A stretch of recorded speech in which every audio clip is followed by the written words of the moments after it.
Good morning.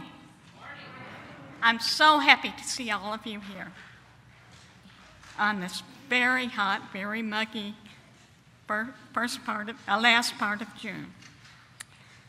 When I was a child, my chore was to clean the bathroom. I think most children's chore is to clean the bathroom.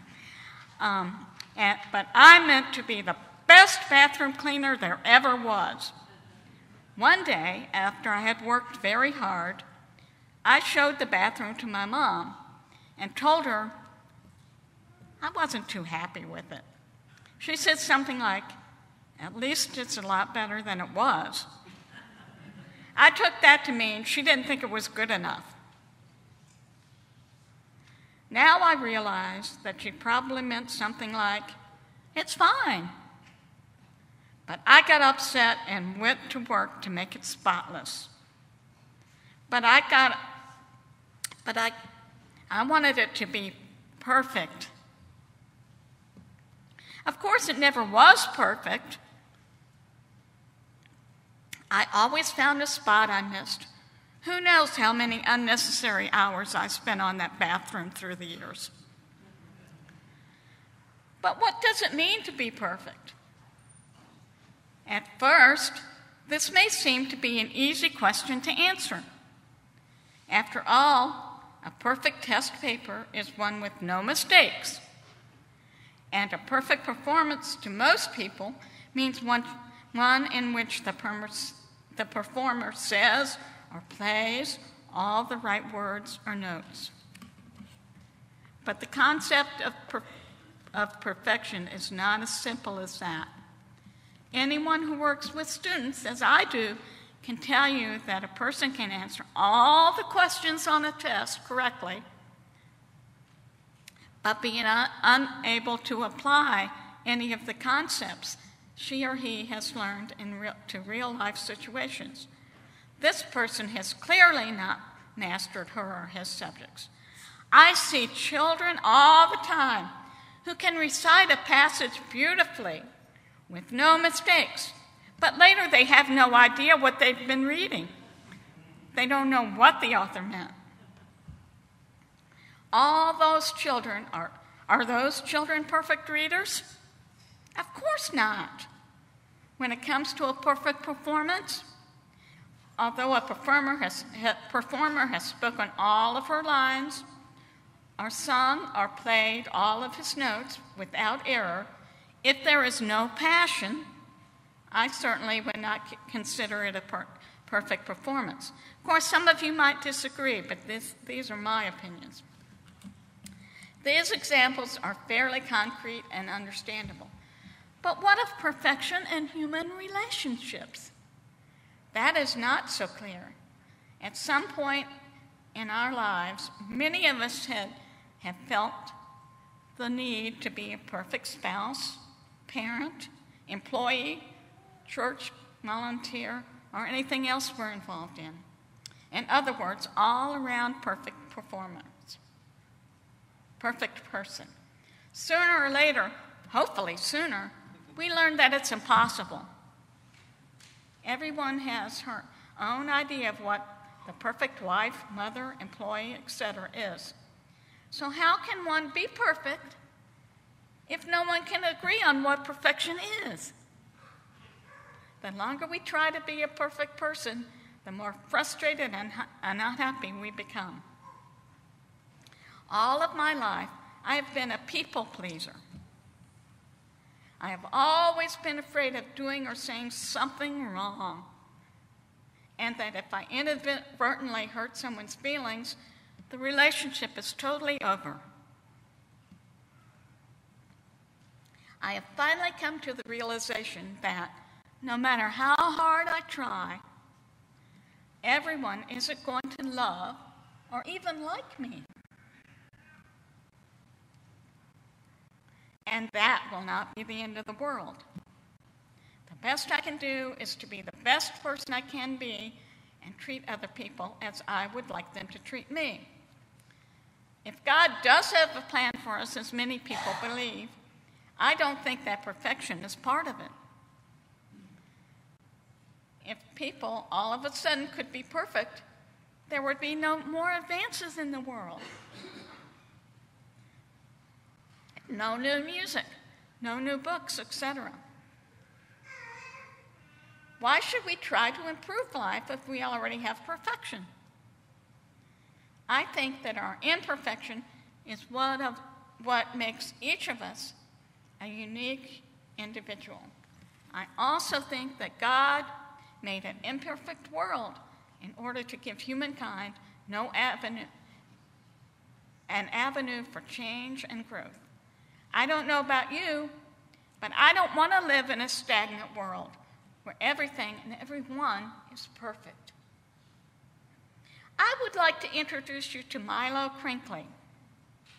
He's a rather typical American boy. He makes silly mistakes.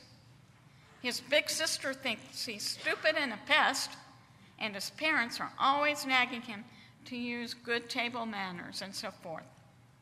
One day, Milo was in the library looking for a good, scary monster story when a thin little book called Be a Perfect Person in Just 3 Days by Dr. K. Pinkerton Silverfish fell off the top shelf and literally hit Milo in the head. Perhaps Milo liked the idea of being a perfect person, or maybe he couldn't resist the author with the funny name and the weird picture on the dust jacket in the back of the book. Anyway, Milo took the book home and decided to become a perfect person. Dr. Silverfish's first instruction was to follow his instructions to the letter.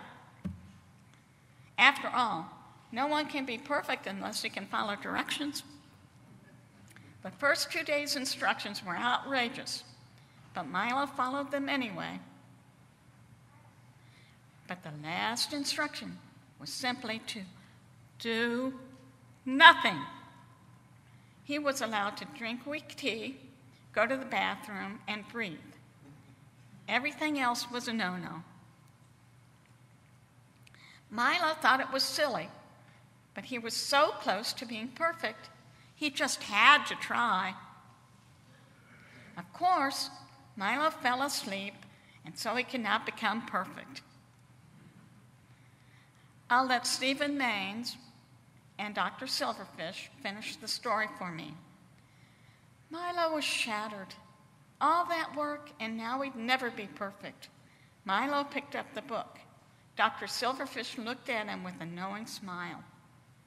Milo did not smile back. He just opened the book. Congratulations, you're not perfect.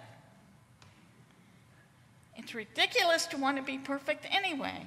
But then, everybody's ridiculous sometimes, except perfect people.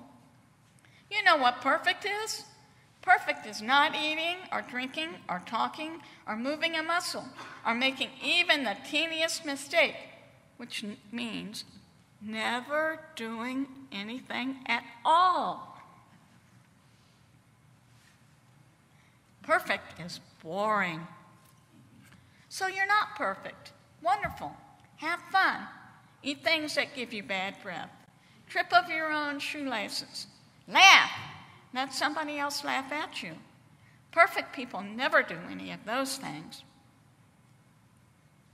All they do is sit around and sip weak tea and think about how perfect they are. But they're not really 100% perfect anyway. You should see them when they get the hiccups. You can drink pickle juice and imitate gorillas and do silly dances and sing stupid songs and wear funny hats and be as imperfect as you please and still be a good person. Good people are hard to find nowadays. They're a lot more fun than perfect people any day of the week. Milo closed the book and went downstairs. His dad was in the living room reading the paper. "Milo!" he exclaimed. "What are you doing down here?" "I fell asleep," Milo said. "I just woke up." "You mean you won't be perfect after all?" Milo grinned. "I guess not." "Maybe it's just as well," said his father. I don't know if I could stand living with a perfect person. I would like to conclude with a quote from Natalie Goldberg when she was speaking during a tour to promote one of her books.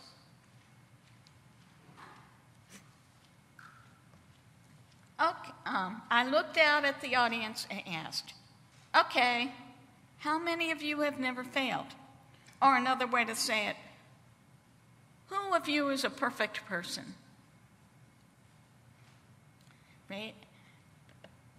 Please raise your hand. A stunned silence ensued. Not a single hand was raised. Do you see, I said triumphantly, we're all in the same boat. What can we learn from it? Not the old adage, failure will build character, but instead, what gold can we mine from our darkness? I, for one, am glad I'm not perfect and that no one else is either. Amen, and so be it.